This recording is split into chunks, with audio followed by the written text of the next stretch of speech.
Shalom, saudaraku sekalian. Apa kabar ya? Semoga selalu dalam lindungan kasih karunia Tuhan. Kita bertemu lagi di tahun 2025. Ya, Deta ya. Semenjak minggu pertama. Jadi kurang lebih kita melakukan ini hampir 3 bulan ya. Tidak terasa kita sudah sampai di 2025, saudara. Dan kita mengucap syukur Allah menuntun kita sampai pada tahun yang baru ini. Dengan semangat yang baru, dengan pemberitaan firman Tuhan yang lebih dan lebih lagi, pendeta, pembelajaran mengenai kasih karunia lebih dalam lagi, dan berkat-berkat Tuhan yang Tuhan sediakan buat kita. Baik, saat ini saya sekarang sudah berada di studio Ulibana, di kediaman Pendeta Manutun Utasoy, Gembala Sidang TFC. Shalom buat kita semuanya dan semua pemirsa yang menonton program ini. Tidak rasa kita akan belajar lagi firman Tuhan, karena di sini memang sekolah sahabat atau meditasi Alkitab kita sampai ke tema yaitu kasih perjanjian. Jadi artinya adalah ada suatu perjanjian yang Tuhan adakan terhadap manusia. Bisa dibilang perjanjian kasih, pendetanya, atau kasih perjanjian. Ayat intinya saya coba sampaikan dari Yohanes 14 ayat 23. Jika seorang mengasihi aku, ia akan menuruti firman-Ku, dan Bapa-Ku akan mengasihi dia, dan kami akan datang kepadanya dan dia bersama-sama dengan dia. Oke, artinya kelihatan dari ayat ini bisa dibilang kami akan datang kepadanya. Jelas Allah Tritunggal. Ya, Bapa, Allah Anak, dan Allah Roh Kudus berdiam dalam sanubari manusia gitu ya, kelihatan ya. Artinya Allah yang mempunyai langit dan bumi mau berdiam di tubuh manusia. Seperti itulah Allah ingin berdiam gitu ya, pendeta ya. Apa sih sebenarnya yang mendasari di sini kita pembahasannya juga mengenai kasih Tuhan itu tanpa syarat. Ya, manusia, kebanyakan dari manusia di zaman sekarang lah ya, itu kita mengasihi sesuatu kadang ada maunya, pendeta. Iya, misalkan saya baik kepada siapa orang tertentu, ya kadang ada maksud terselubung yang saya ingin ambil keuntungan dari orang tersebut, misalkan gitu ya. Tapi di sini disampaikan bahwa di pelajaran sekolah sahabat kita bahwa pemberian Tuhan atau kasih karunia Tuhan itu tak bersyarat. Artinya Tuhan tuh ingin semuanya, semua dari kita itu beroleh keselamatan. Itu adalah alasan di mana adanya suatu perjanjian tuh ya. Ada syarat-syarat perjanjiannya, begitu ya. Lalu kita sebagai manusia, pendeta, misalkan saya mau tanya ke pendeta, ketika Allah membuat perjanjian dengan manusia, manusia ini di posisinya tuh harus bagaimana nih? Dalam posisi misalnya saya orang kawam nih, pendeta, saya harus bagaimana? Sebetulnya perjanjian antara kita dengan Allah itu bukanlah perjanjian yang apple to apple. Kalau kita mau mengadakan suatu perjanjian, kita harus punya kapasitas yang sama antara orang yang berjanji, oknum-oknum yang berjanji. Kita punya kewajiban yang sama, kita punya hak yang sama.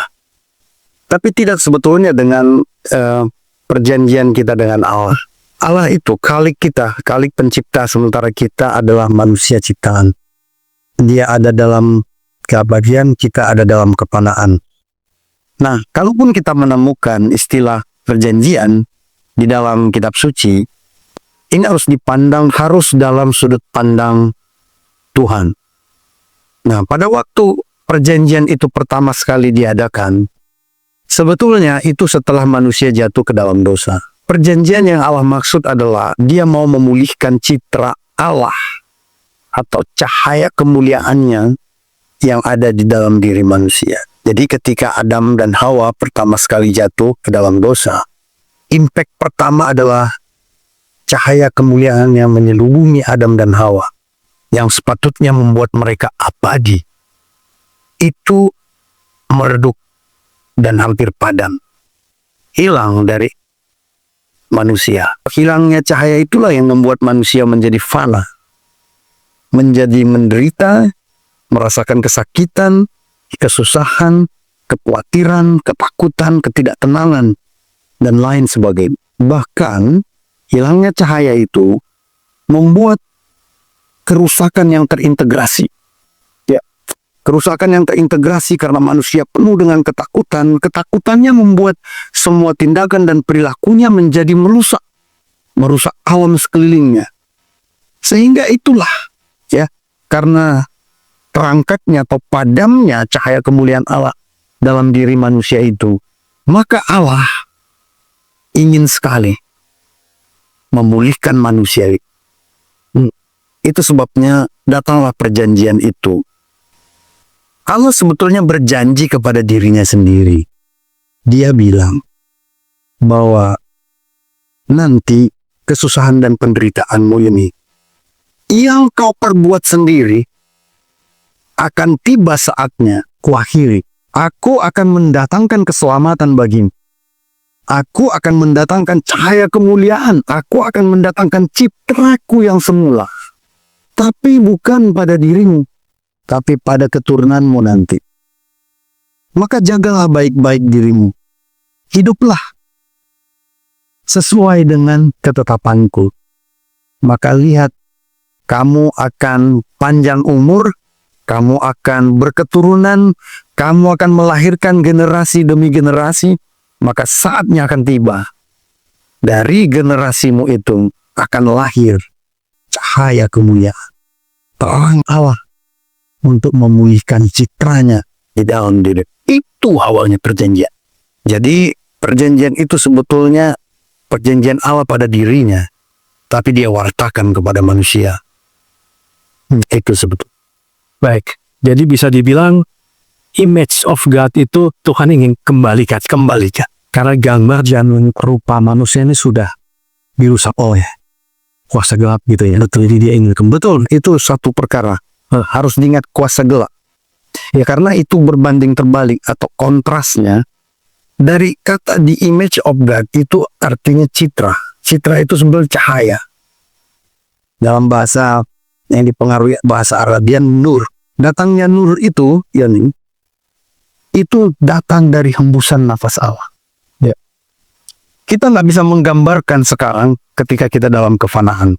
Tapi ketika Allah menciptakan manusia pertama, yang membuat manusia itu menjadi entitas yang hidup, yang bernilai, itu ketika Allah menghembuskan nafasnya. Hembusan nafas itu sebetulnya cahaya. Entah seperti apa dia. Tapi kitab suci itu menyatakan itu. Ya, Mazmur Daud mengatakan itu, bahwa nafas Allah yang menjadikan aku. Itulah yang menjadi cahaya kita. Cahaya hidup kita. Semula. Jadi itu sebabnya kalau kita menyadarinya, Allah mempertahankan kita untuk tiba pada perjanjian itu nanti digenapi. Ya. Memang cahaya kita belum pulih sempurna. Cahaya itu bagaikan padam tapi masih bisa lah. Ibarat gini lah ya. Kayu yang tadinya ada nyala apinya, sekarang padam. Tinggal baranya. Kalau bara ini kita sadari, bara ini bisa kembali nyala. Jadi nafas Allah yang membungkus manusia dalam bentuk, dalam suatu entitas yang disebut cahaya abadi, cahaya Tuhan. Itu padam. Itu dari nafas Allah.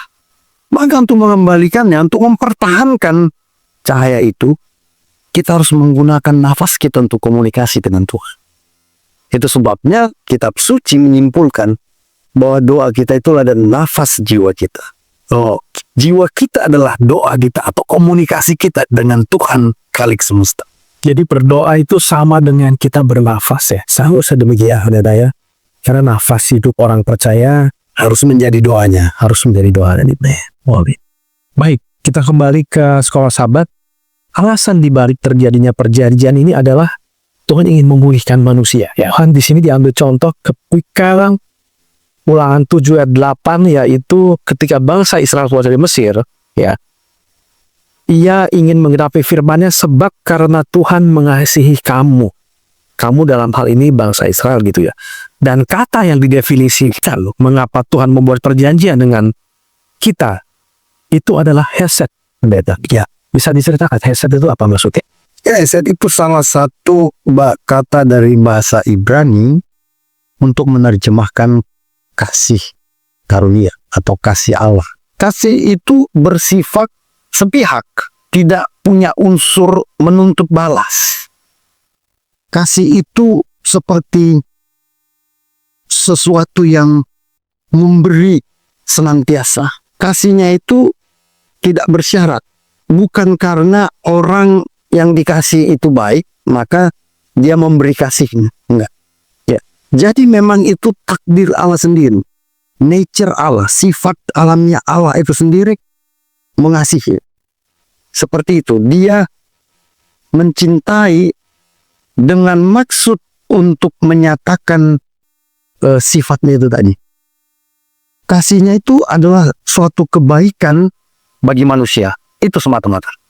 Bukan untuk kebaikan bagi dirinya. Kasih semacam itu. Ya, kita membayangkan hal semacam itulah. Artinya ketika kasih itu berasal dari Allah, jadi dalam hal ini manusia hanya menerima saja. Menerima. Jadi jatuhnya benefit keuntungannya banyak di manusianya. Iya. Seandainya dia menyadari gitu ya. Ya, nah, itu kata kuncinya ya. Tuhan tidak menginginkan apa-apa sebetulnya. Karena apa yang bisa dilakukan manusia untuk membalas kasih Tuhan? Nggak ada. Dan nggak ada efeknya apa-apa buat Tuhan. Mau manusia menyerahkan segunung emas kepadanya pun, Allah tidak kekurangan kekayaannya. Nah, bagi Allah sebetulnya, manusia itu cukup menyadari betapa dia dikasihi Allah. Menyadari dalam hal apa sih pendeta? Ini lebih spesifik lagi. Ya, menyadari bahwa dia dicintai Allah. Manusia nggak perlu membayangkan Allah yang mengasihinya itu akan murka bila mana dia tidak memberikan kasih yang setimpal. Jangan. Menyadari dikasih Allah itu adalah suatu energi. Sebetulnya itulah kekuatan itu sendiri. Itulah yang Alkitab sebut sebagai kuasa. Jadi cukup menyadari dulu. Jadi itu sebabnya kenapa dari awal saya bilang perjanjian kasih itu bukan perjanjian yang apple to apple. Yang punya kapasitas yang sama, punya kewajiban yang sama dan hak yang sama. Karena perjanjian semacam itu tidak akan mampu ditandatangani oleh manusia. Dan terbukti dari sejarah kisah kasih itu, manusia gagal terus menyatakan kasihnya. Gagal terus. Jadi menyadari bahwa dicintai Allah tanpa syarat itu benar-benar suatu energi. Itu memberikan kekuatan. Kekuatan. Pasti nanti ketika kita menyadari dicintai Allah itu, kesadaran dicintai itulah yang mengerjakan banyak hal di dalam kehidupan kita. Jadi nggak perlu ada pernyataan seperti ini. Karena Tuhan mengasihimu, maka kasihilah Tuhan. Nggak perlu. Ya. Sadari bahwa Tuhan mengasihi kita. Kesadaran kita dikasihi itu nanti yang akan mengajar kita untuk bagaimana kita melakukan segala sesuatunya demi Tuhan. Kesadaran dikasihi atau dicintai Tuhan itulah yang menjadi energi pendorong kita bisa melakukan apa saja. Nah, kalau kita bilang, sesimpel itu, tetapi disitulah kejatuhan dan kegagalan kita. Kegagalan orang beriman, orang Kristen, karena dia kehilangan kesadaran bahwa dia dicintai Allah. Kalau seseorang tahu bahwa dia tidak dicintai, tidak dikasihi dalam satu komunitas, atau nggak usah komunitas, yang lebih kecil aja, dalam satu keluarga, hidupnya tidak tenang.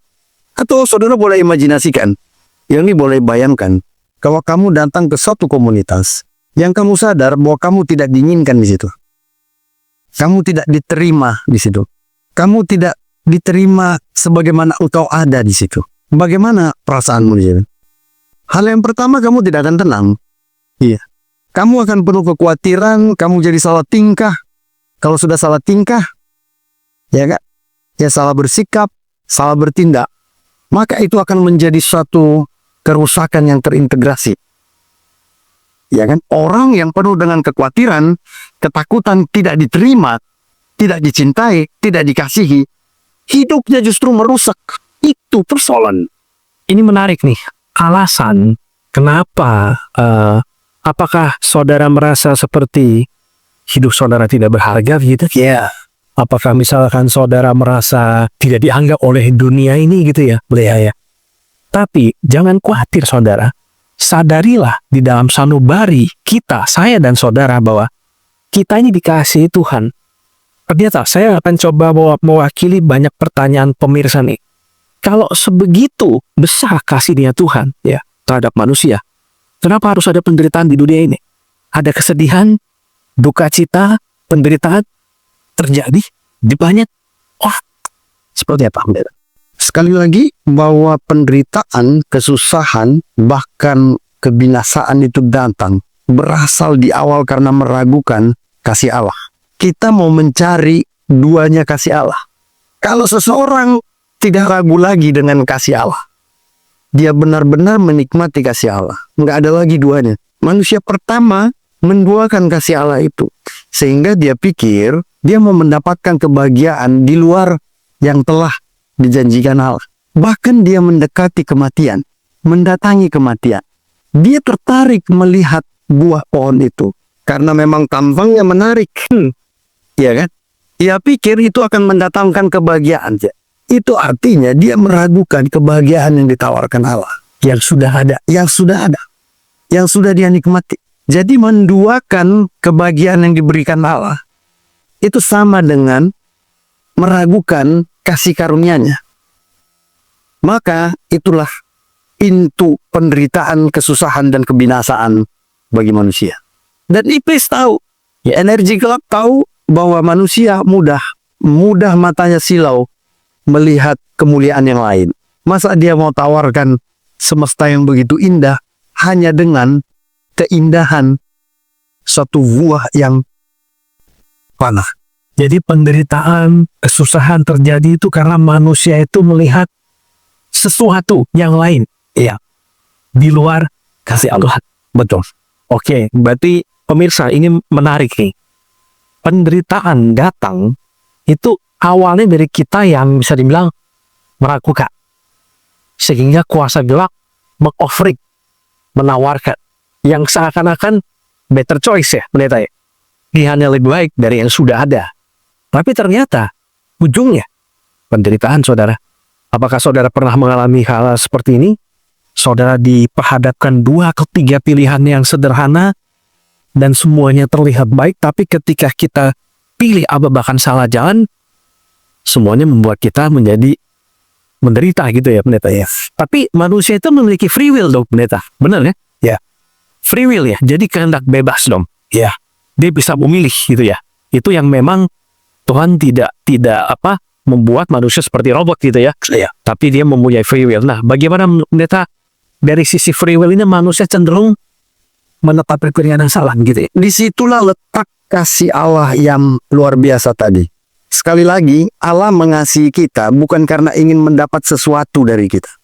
Allah mengasihi kita bukan karena supaya kita itu berbuat sesuatu sebaliknya pada Dia. Nah, itu sebabnya dasar kejadian semesta ini yaitu dari kasih-Nya. Nah, itu sebabnya karena kasihlah yang mendasari, maka itu suatu hubungan yang erat dengan kehendak bebas. Berbeda dengan apa yang selama ini ditanamkan kepada kekristenan, bahwa Allah akan menghakimi, akan menghukum orang-orang yang memilih sesuatu yang lain. Kasih nggak begitu. Kasih tidak akan sanggup menghukum apapun.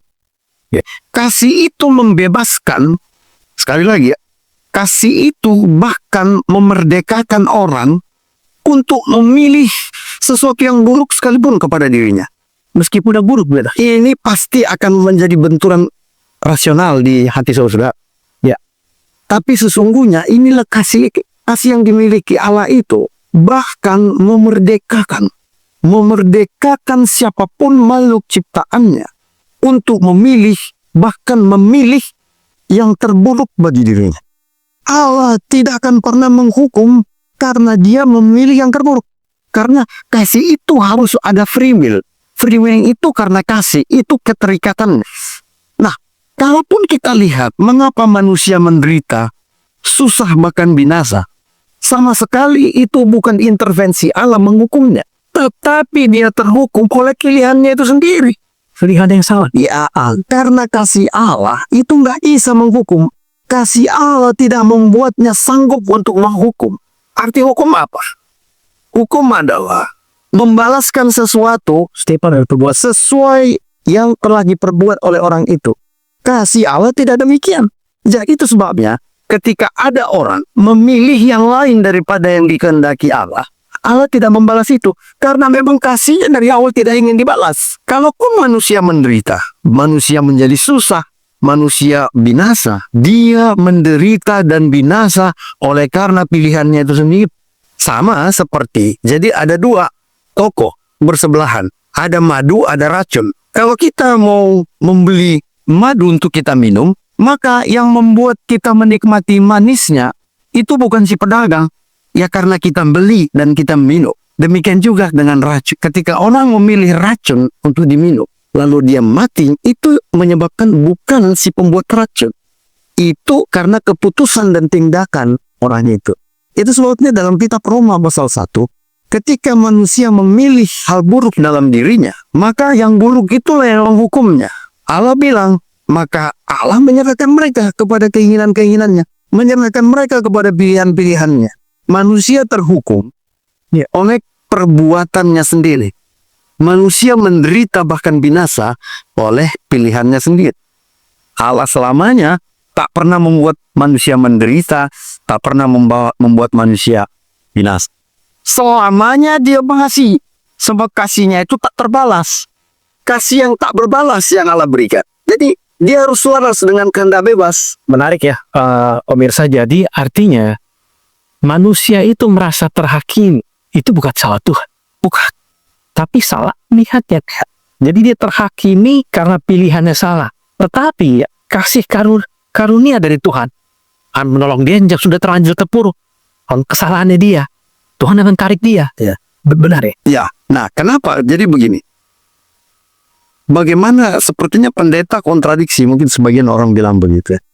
Kalau binasa bukan menjadi pilihan manusia, kalau begitu selamat menjadi pilihan manusia, ini beda. Ketika manusia jatuh ke dalam dosa, dia sudah di level tidak bisa bikin apa-apa lagi. Jadi kejatuhan itu membuat manusia alamiahnya, dia punya kecenderungan yang kuat untuk terus jatuh dan jatuh dan jatuh. Maka untuk selamat itu sama sekali bukan pilihan manusia. Bukan usaha manusia.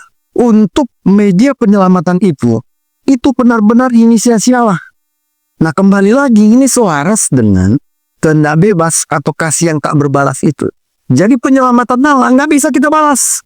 Jadi ketika Allah ingin menyelamatkan kita, sama sekali itu bukan karena perbuatan kita. Bukan karena usaha kita, itu murni oleh kebajikan Allah sendiri. Di situ justru meneguhkan kasih Allah itu memang tak berbalas. Manusia tidak sanggup sebetulnya merespon pun dia tidak sanggup. Tapi Allah terus memberi dan murni supaya nyata bahwa keselamatan itu memang hanya datang dari Allah. Bukan karena intervensi manusia dan bukan karena usaha. Ya, pemirsa, keselamatan bukan karena hasil usaha manusia. Bahwa kasih Tuhan itu tidak pernah batal. Sampai kapanpun mereka. Ya, sampai kapanpun ya. Sampai kok. Bahkan yang terburuk sekalipun dari apapun perbuatan manusia gitu ya. Ya, iya. Dia bisa menarik kembali dan memulihkan. Bagaimana pendeta manusia merespons kasih Tuhan? Jadi prinsipnya begini. Kalau saya tadi katakan di awal, semakin orang menyadari bahwa dia dicintai, semakin dia berkekuatan. The more you realize you are loved, you will love. Nah inilah prinsip dari sisi Allah, dari kebenaran Allah. Sementara prinsip dari musuh Allah, dia terbalik. Itulah yang dia tawarkan kepada Yesus. Itu kalau kita menyadari, dalam Matius pasal 4, Iblis bilang begini, sembah aku, maka kuberikan bumi ini dan seluruh isinya. Jadi kita disuruh dulu melakukan sesuatu kepadanya, baru dia beri.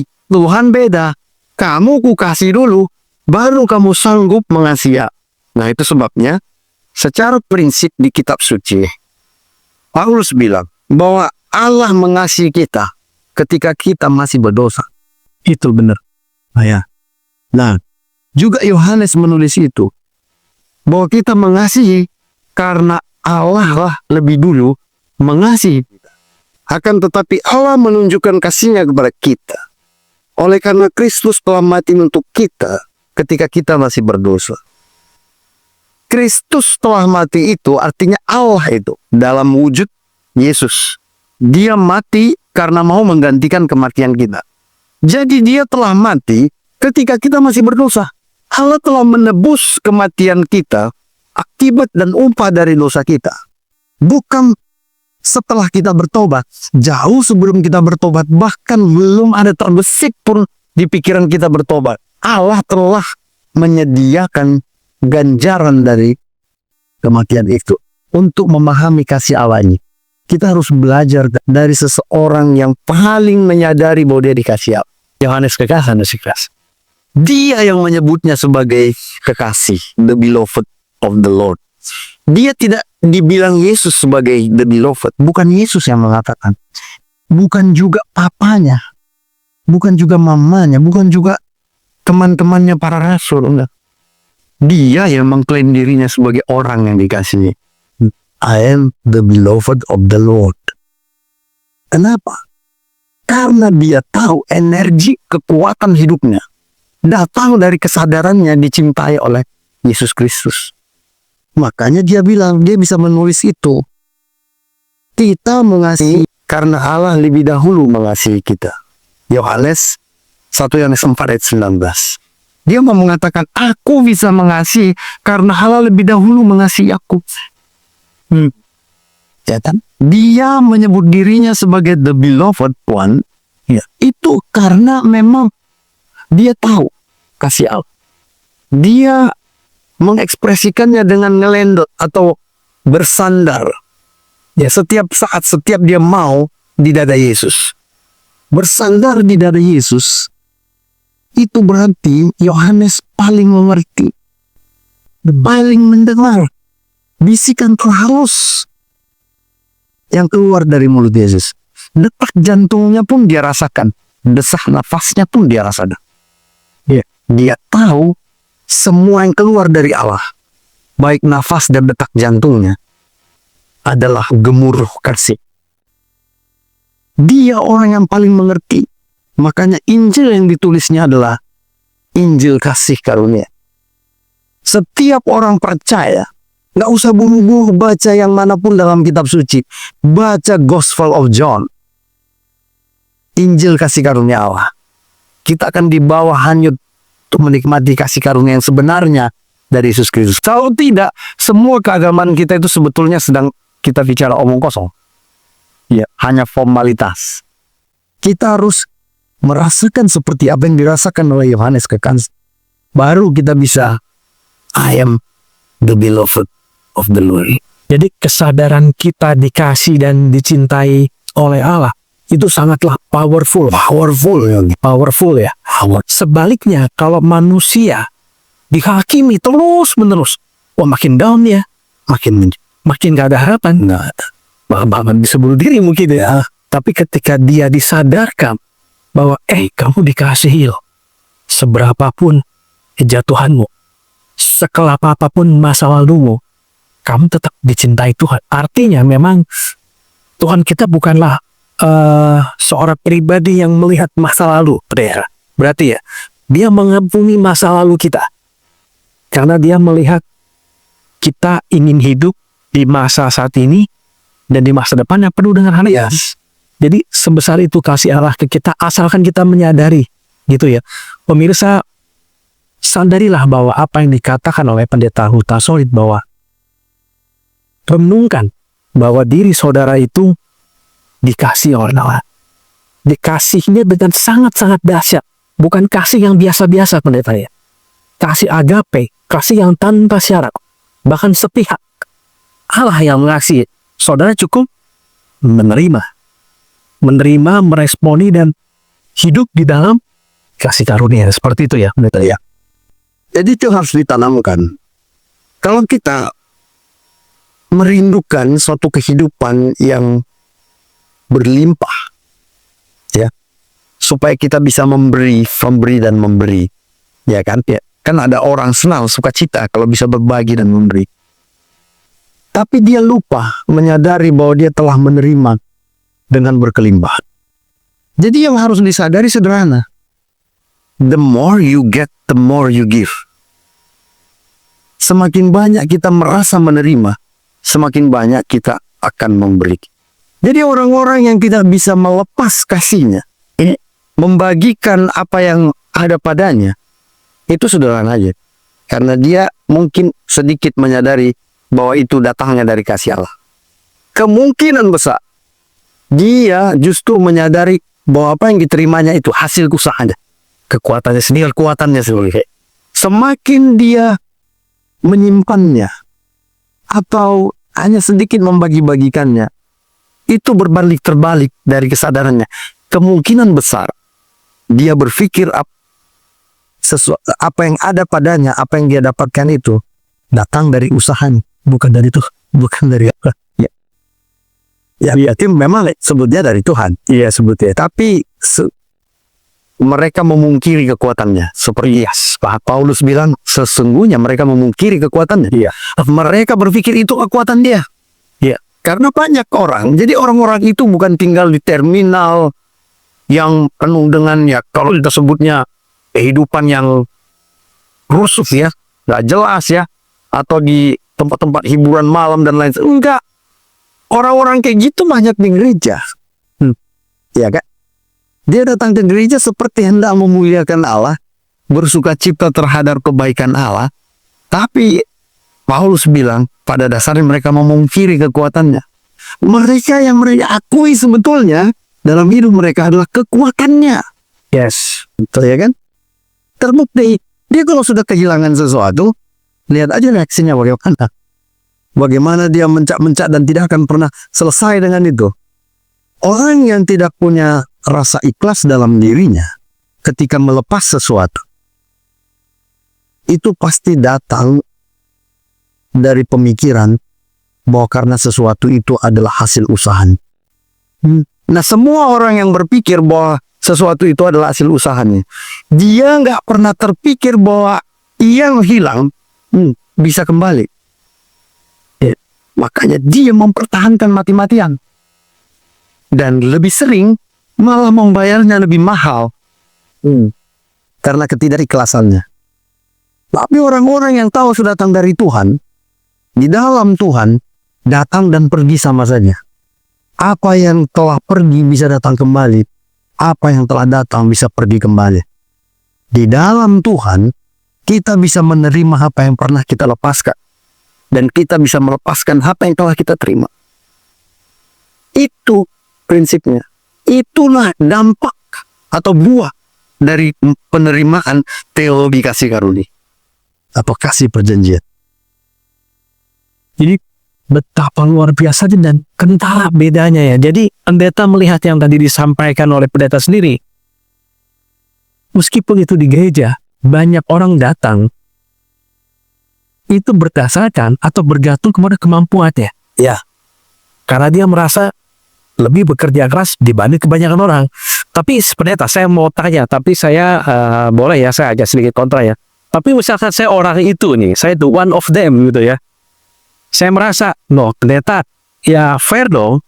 Saya merasa lebih bekerja keras, saya bangun lebih pagi, saya sudah bekerja, dan saya pulang lebih malam dibanding orang lain yang sudah tidur. Saya masih bekerja. Ya fair enough dong dengan apa yang saya dapat, saya punyai dong. Dan semua itu saya bisa sampaikan itu semua berasal dari Tuhan. Menurut pendeta bagaimana? Ya itu sebabnya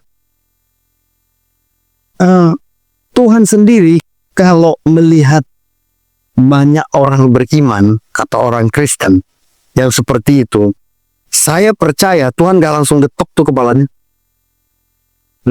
Tuhan gak langsung hardik tuh. Tuhan gak langsung tengking tuh. Tuhan gak langsung menghukum itu. Sebetulnya kita yang menghukum kita. Terbukti kalau misalnya kita kehilangan mobil, ya, kemana kita pergi? Ke Tuhan enggak tuh? Kita pergi ke kantor polisi. Kita pakai perangkat hukum untuk mempertahankan hak kita. Betul kan? Ya memang itu. Tuhan maklum kita seperti itu. Itulah kelemahan-kelemahan kita yang ingin dia tebus.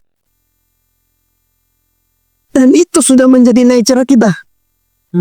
Tapi Tuhan mau kita sadari, pada mulanya kita nggak begitu.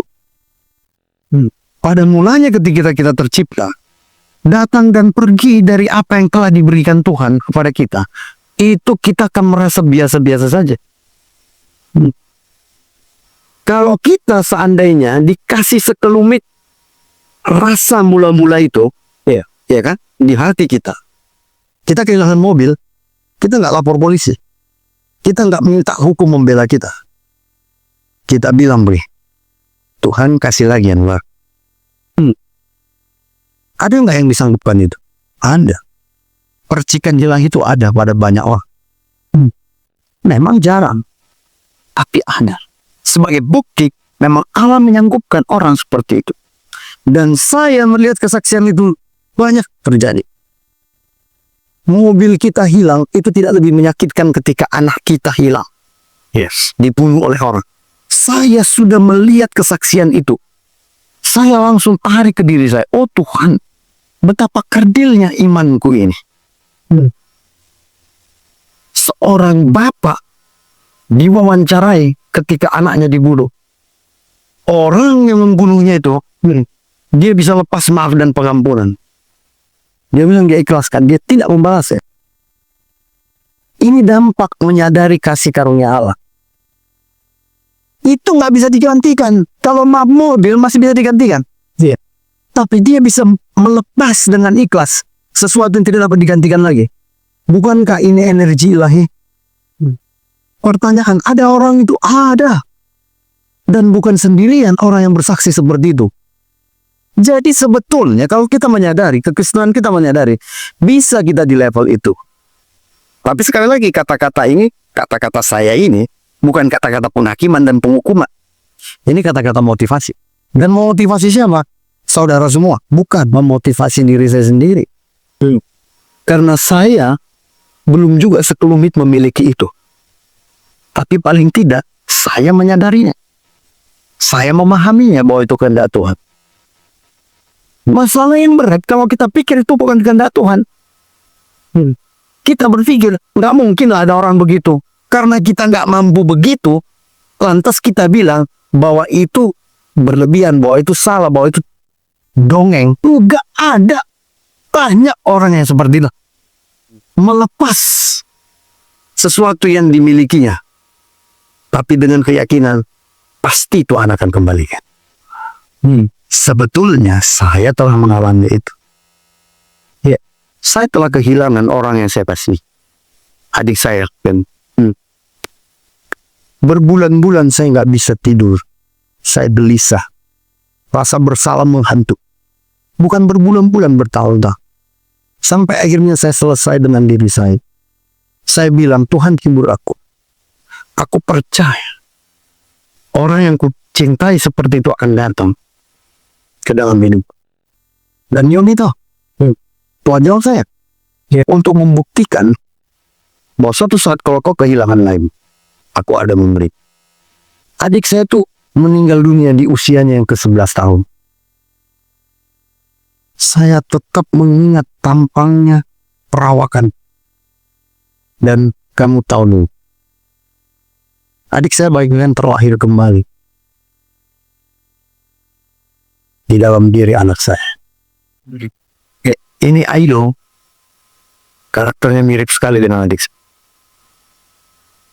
Semua tampang-tampangnya, makanya seperti saya memeluk dia kembali.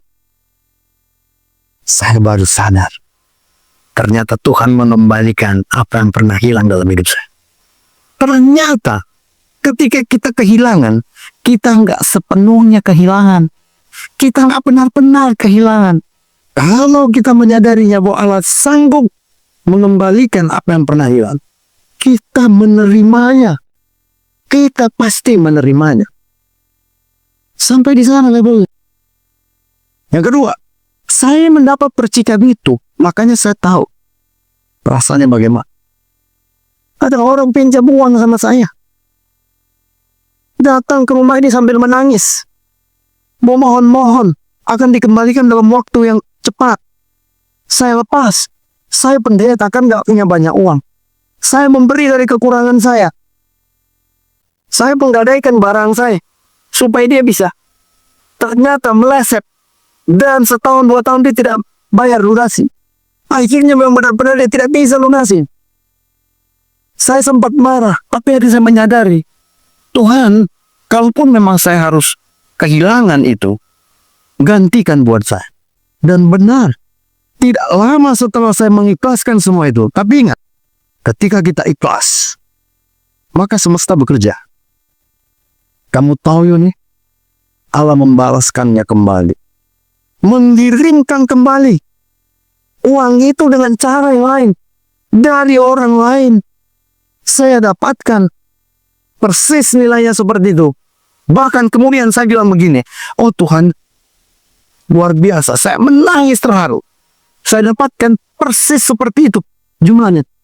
Saya bilang, tapi saya yakin, entah kenapa dari tenggorokan saya keluar kata-kata ini. Tapi saya yakin Tuhan belum berhenti, masih terus memberkati saya. Dan benar, bukan cuma memberikan apa yang hilang, tapi melipat gandakan apa yang hilang. Itu saya saksikan, Yon. Makanya saya sanggup berkata-kata itu. Tapi saya bukan contoh yang sempurna. Tapi saya mau katakan kepada semua kita, alamilah seperti kasih ilahi itu. Dan lihat bagaimana saudara nanti semakin berbunga-bunga dalam kehidupannya. Benar-benar. Saya sudah memikirkan yang terburuk. Sekedar memikirkan, tapi bukan mengimajinasikan. Bukan mengimani, itu beda. Saya memikirkan yang terburuk dalam hidupnya. Tetapi saya mengimajinasikan dan meyakini yang terbaik akan terjadi pada hidup saya. Yang terburuk, saya pikirkan, tapi yang terbaik saya inginkan. Andai terjadi lagi saya kehilangan apapun itu, tapi imajinasi saya, iman saya sudah menyatakan dia akan kembali lebih dari seperti apa yang telah hilang dari hidup saya. Ya, seperti itu.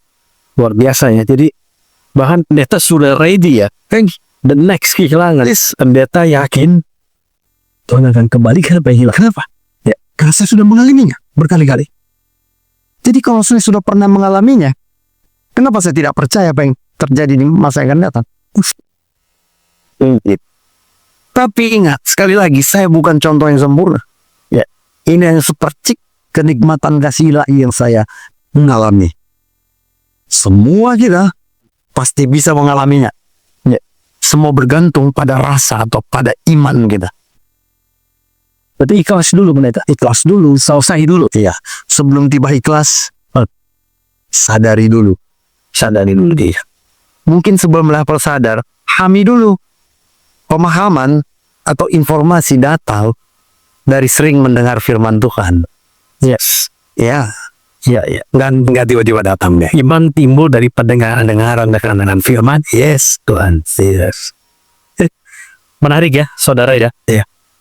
Jadi memang pengalaman pendeta tuh saya yakin pemirsa juga pasti ada yang Banyak. yang juga mengalami pendeta sharing ini. Saya harap Yang mengedarkan. nyampe nih ke mereka-mereka yang mendengarkannya. Kekhawatiran saya, Tuhan, mungkin semua kita punya kisah itu dalam hidup ini. Iya. Tapi kita melupakannya. Iya. Nggak menjadikannya patokan. Nggak menjadikannya standar. Kalau saya langsung saya jadikan standar. Itu sebabnya saya bilang, saya ready untuk yang terburuk sekalipun. Tapi saya mengimani akan yang terbaik selalu datang kepada saya. Saudara juga bisa harapkanlah yang terbaik. Yang terbaik. Iman, itu iman ya tadi ya. Dan persiapkan untuk yang terburuk. Iya.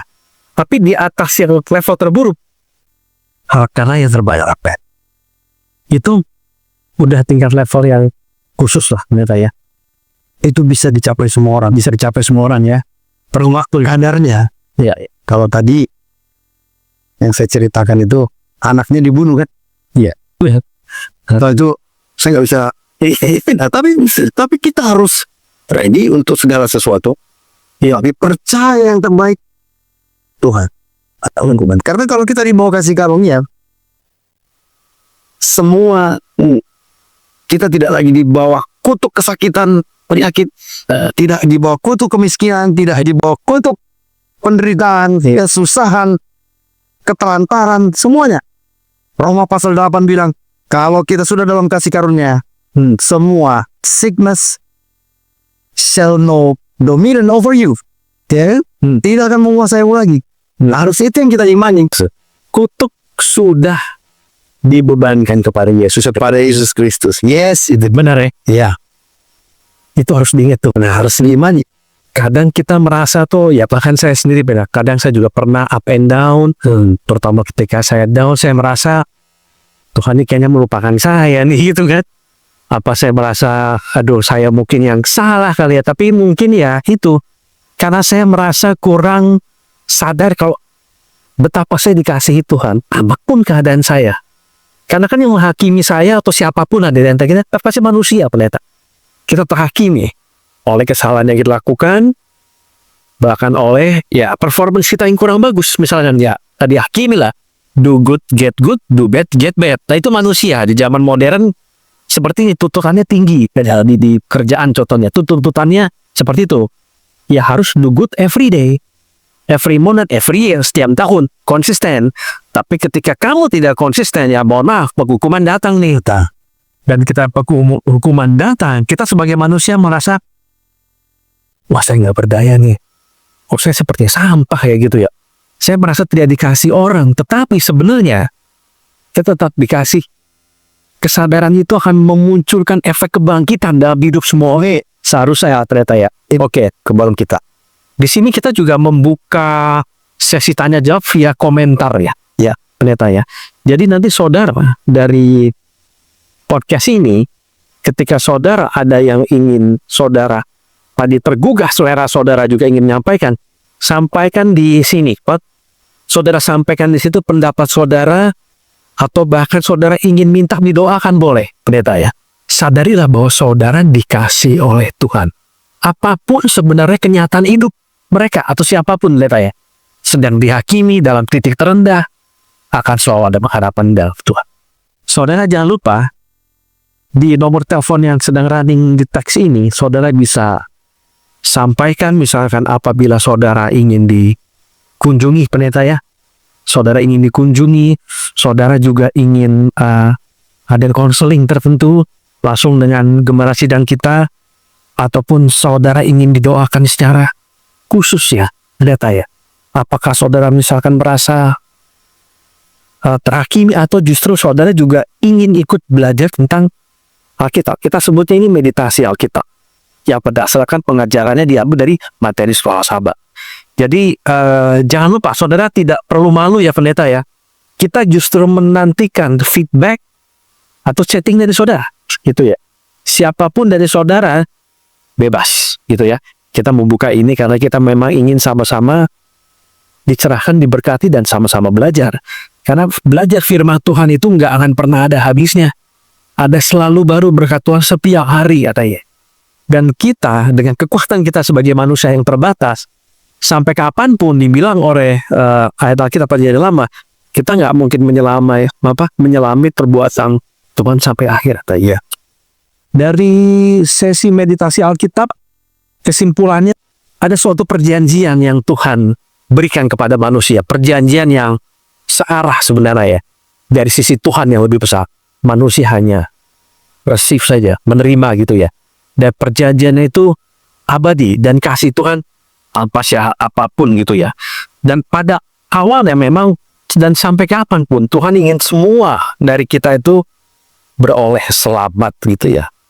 Dan syarat-syarat kasih Allah adalah buka aja hati saudara gitu ya.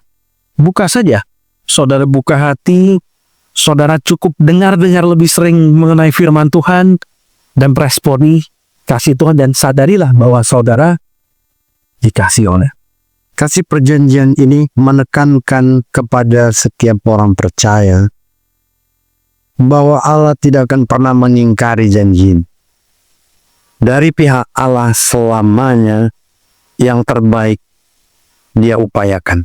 Apa hubungan timbal baliknya kepada kita? Kita dari pihak kita hanya menyadarinya dan mempercayainya. Ya kan? Karena kalau kita kehilangan kesadaran dan kehilangan kepercayaan terhadap bahwa Allah sanggup menjaga janjinya, maka itulah yang mendatangkan segala kesusahan, penderitaan, dan kebinasaan. Dua langkah itu telah membuat iblis sukses memadamkan api kemuliaan Allah, cahaya kemuliaan Allah dalam diri kita. Dia menghilangkan kesadaran kita tentang kasih Allah, dan dia menghilangkan iman kita terhadap kasih Allah. Nah, itu sebabnya kita mau menjaga cahaya itu tetap bersinar walaupun dia agak pudar. Yaitu dengan terus menjaga, mengingatkan kita. Cara kita kembali berintimasi dengan Tuhan. Berkomunikasi dengan Tuhan. Hanya orang yang merasa dicintai mengerti apa arti hubungan intim. Hubungan intim kita bukan bicara soal kelamin. Hubungan intim kita dengan Tuhan yang adalah roh, itu bicara soal roh. Nafas kita adalah cara kita berhubungan intim dengan Allah. Menarik nafas kita perlahan dan menghembuskannya perlahan, itu membawa kita pada kesadaran bahwa kita tidak bisa lepas dari kasih Allah. Itu cara kita yang terbaik untuk berintimasi dengan Tuhan. Setiap firman di dalam kitab suci itu adalah janji-janji Allah yang manis. Tarik hirup dengan nafasmu dan masukkan ke dalam tubuh jiwamu, labirin batinmu, supaya akhirnya dia berkekuatan dan kita akan berbuah. Itu cara kita berintimasi dengan Tuhan. Nafas yang kita tarik dan kita lepaskan itu, sesungguhnya itulah doa kita. Seorang penulis besar mengatakan, bernama Ellen White, mengatakan bahwa the prayer is a breath of life. Doa adalah nafas hidup. Oh, itu sebabnya Paulus juga mengatakan, tetaplah berdoa. Kata tetap artinya tidak berkeputusan, tidak berkesudahan. Bagaimana tidak berkeputusan, tidak berkesudahan? Tentu bukan dengan ritual lipat tangan tutup mata, bukan. Tapi dengan nafas. Hanya nafas yang tidak berkesudahan dan tidak pernah berhenti. Sehingga itulah yang menjadi sama dengan doa kita. The prayer is breath of life, untuk menjaga perjanjian. The covenant of love. Perjanjian kasih Allah di dalam kita. Allah pasti memulihkan bagi kita. Tuhan memberkati. Ya, terima kasih pendeta atas kesimpulan dari meditasi Alkitab kita di hari ini ya. Baik saudara, jangan lupa nanti kita bertemu lagi gitu ya. Jadi stay tune dan jangan lupa kita tunggu kolom yang tadi saya sudah sebutkan untuk kita ingin berkenalan dan juga ingin mendengar dari saudara Scott. Sampai jumpa dan terima kasih dan Tuhan memberkati. Tuhan memberkati.